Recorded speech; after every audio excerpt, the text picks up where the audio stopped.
تو جنرل ضیاء الحق صاحب چونکہ فوجی جنرل تھے اور وہ انہوں نے وہ جنرل وہی حکومت میں آئے تو وہ کسی جمہوری طریقے سے نہیں آئے تو ہم لوگ ان کے مخالف تھے اور بہت ہی مخالفت کرتے تھے. اور ایون کہ جو اب جب ہم بچپن میں تھے, ہمارا بچپن کا دور تھا, تو ہم اتنی باتیں زیادہ نہیں سمجھتے تھے تو ہم گال گلوچ تک بھی ان کو کرتے تھے.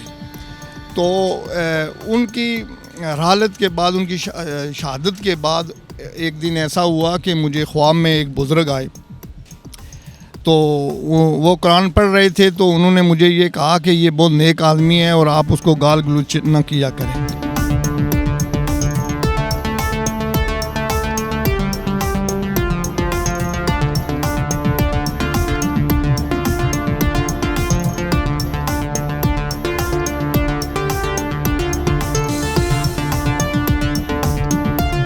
تو میں نے تو گال گلوچ چھوڑ دی. اس کے بعد تو جب میں تھوڑا شعور پکڑتا گیا, میں نے ان کو پڑھا, دیکھا, اور میں نے پاکستان کے حکمرانوں کو دیکھا, سنا, اور ان کے تمام واقعات جو انہوں نے حکومت کی, ان کے دور حکومت کو پڑھا. تو پھر میں نے یہ دیکھا کہ جنرل ضیاء الحق صاحب کی حکمرانی میں بہت سارے کام بہت اچھے ہوئے جو کسی اور حکمران سے نہیں ہو سکے. سب سے پہلی بات تو یہ ہے کہ وہ ہمارے جو پاکستان جس معاشرے کے لیے بنا تھا, جس طرح سے بنا تھا, ان کی سوچ اسی طرح سے تھی, بے حیائی اور عریانی نہیں تھی. اور دوسرا یہ تھا کہ ان کے دور میں مہنگائی نہیں تھی, لوگوں کو ریلیف مل رہی تھی, عام آدمی مضبوط تھا, طاقتور تھا. تو جنرل ضیاء صاحب اگر ہوتے تو ہمارے کشمیر کے لیے جو موقف ان کا تھا, جو پاکستان کا موقف تھا, وہ ان کا سٹینڈ اس پر تھا اور وہ اس پر کافی کام کر رہے تھے. اور میں یقین سے کہتا ہوں اگر وہ زندہ ہوتے تو شاید آج کشمیر بھی آزاد ہوتا اور ہندوستان اتنی طاقت میں نہ ہوتا, اور یقیناً یہ ہے کہ وہ ٹکڑے ٹکڑے ہوتا. تو لہٰذا یہ ہے کہ اب کی گورنمنٹ, اب کی حکومت جو ہیں, وہ ان کو جب اس تناظر میں دیکھتے ہیں تو بے شک جمہوری حکومتیں ہیں اور ہمارا بلیو بھی جمہوریت پر ہے, لیکن اگر ایک جمہوری حکومت عوام کے لیے صحیح ڈیلیور نہیں کرتی ہے, اس سے ایک شخصی حکومت یا فوجی حکومت ڈیلیور کرتی ہے, تو لوگوں کو ریلیف اور ڈیلیور چاہیے. ہمیں مسئلہ کشمیر سے عزیز کوئی اور چیز نہیں ہے. ہمیں روٹی نہ ملے, کپڑا نہ ملے, کچھ نہ ملے, لیکن ہمارا جو مسئلہ ہے کشمیر, ہمارے جو بھائی بہنیں وہاں کفار کے نرغے میں ہیں, ان پر ظلم ہو رہا ہے. ہم یہ چاہ رہے ہیں کہ اس ظلم اور ستم سے ان کو آزادی ملے. اور آج جبکہ ہمارے علی گیلانی صاحب وہاں یہ نعرہ لگاتے ہیں کہ ہم پاکستانی ہیں اور پاکستان ہمارا ہے, یہ ہندوستانی فوج کے گولیوں کی بچھاڑ میں یہ نعرہ لگاتے ہیں. میرے خیال میں یہ کوئی آسان موقف نہیں ہے.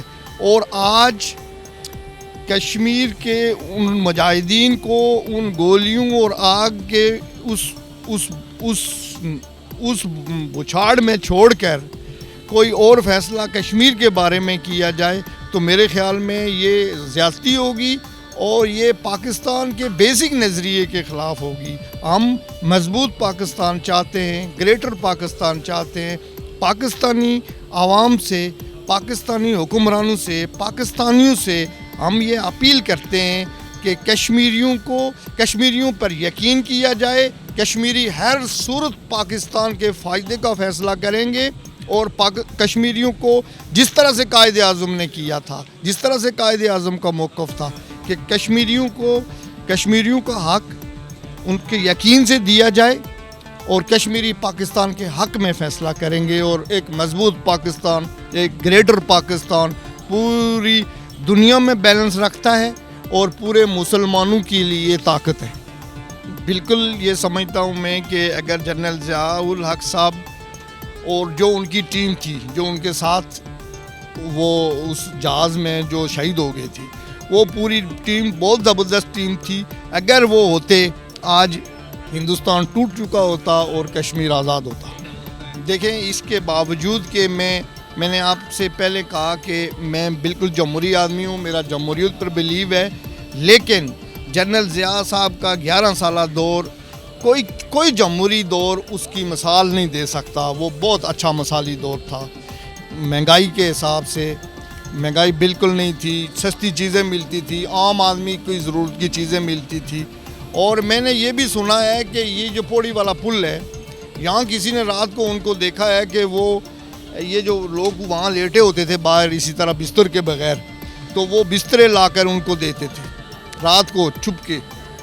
تو ان میں ایک رحم دلی بھی تھی, اور ایک جو مسلمان ہمارے اقربا, جو ہمارے ابو اجداد مسلمان حکمران پہلے گزرے ہیں, ان کی کوئی اچھائیاں ان میں تھی جو مسلمانوں میں ہوتی ہیں کہ درد رکھتے تھے عوام کا, غریب لوگوں کا.